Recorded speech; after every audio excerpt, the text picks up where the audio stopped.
Chers amis astronomes, bonjour, bienvenue sur la chaîne Fred Astronome. Je suis Frédéric Bertoni et bienvenue sur la chaîne du savoir et tout ça, et de l'astronomie. Et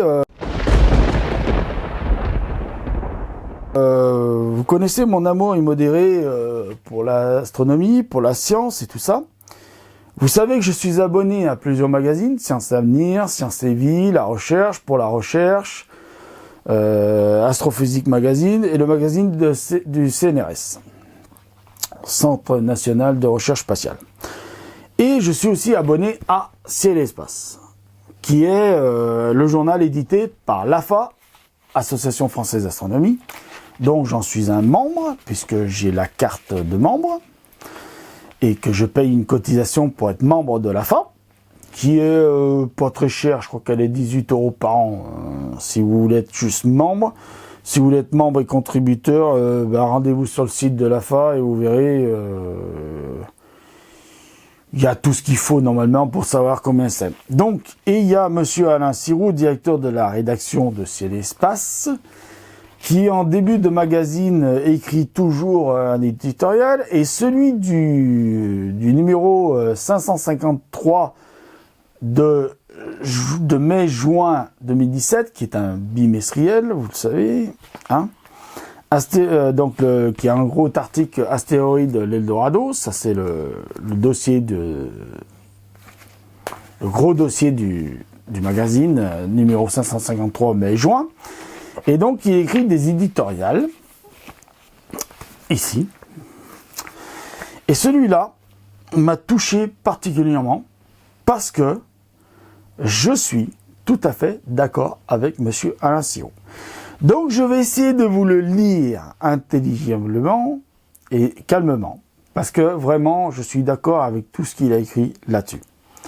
Je préviens, il y a un passage où c'est un petit peu mal poli, mais tant pis. Il faut bien pouvoir s'exprimer quand même en France, et nous avons la liberté d'expression en France, et donc monsieur Alain Sirou en a pris le droit. La science n'a pas de patrie, disait Pasteur. Hélas, les campagnes électorales récentes ont montré une tendance universelle dans les débats entre candidats à la fonction suprême. Un peu partout dans le monde, la science compte peu, voire pas du tout. Et ces arguments ne sont jamais mis en avant, comme élément fort d'une réflexion sur le futur. Pardon. Puis, le statut de la vérité scientifique, celui de l'état actuel des connaissances, est régulièrement ignoré quand il n'est pas relégué tout simplement au rang d'opinion. En particulier aux États-Unis, où Donald Trump cible depuis son entrée en fonction le monde universitaire de la recherche et restreint brutalement la diffusion des résultats de grandes agences fédérales à la tête de laquelle il a nommé des climato-sceptiques et des créationnistes. Nul doute que le monde de la science traverse la même crise de confiance que celui des médias. Les chercheurs ont accusé d'être biaisés ou trop à gauche, les journalistes d'être à la solde des lobbies et de mépriser les vrais gens. Les premiers sont ignorés, les seconds sifflés, quand ils ne sont pas les victimes de délits d'opinion. Leur tort commun est d'utiliser une méthode basée sur la collecte, puis la vérification et l'analyse des faits. Bref, faire un travail d'enquête et de recoupement de données. L'inverse des positions idéologiques défendues par les négateurs, qui tentent de semer le doute sur les faits sérieusement documentés, autour de l'apparition des faits alternatifs et des post-vérités, a montré que c'est au cœur même de la démarche scientifique que s'attaquent ces nouveaux obscurantistes. L'histoire des sciences, et particulièrement celle de l'astronomie, ne manque pas de thèmes et de tartarins pour illustrer ces tentatives d'empoisonner une vision du monde très parallèle.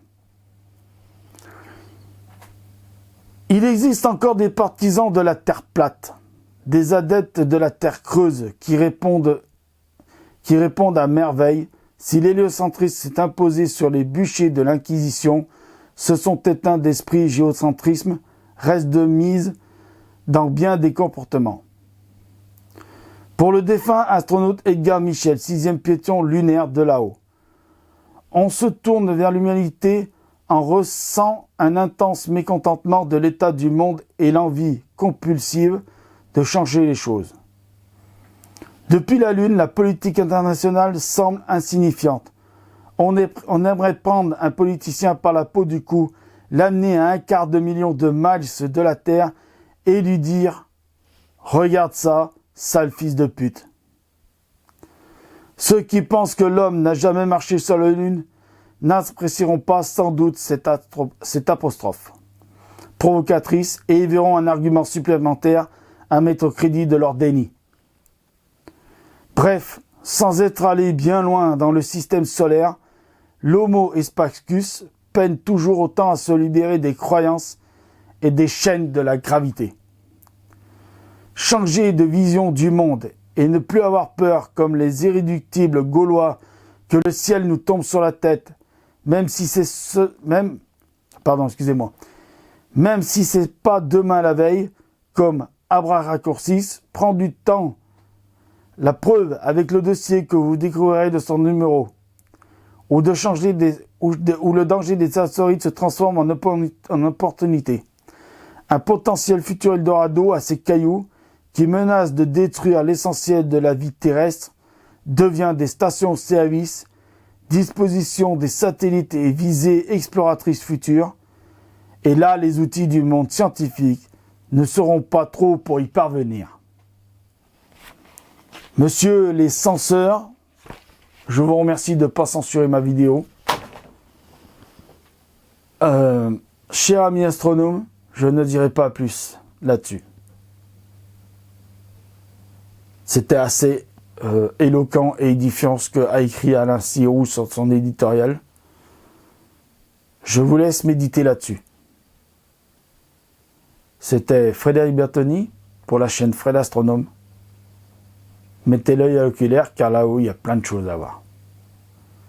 Merci de m'avoir écouté. Abonnez-vous. Mettez tout plein de pouces en l'air. Si vous voulez sauver cette chaîne, mettez plein de pouces en l'air. Et je vous remercie de m'avoir écouté. Ciao.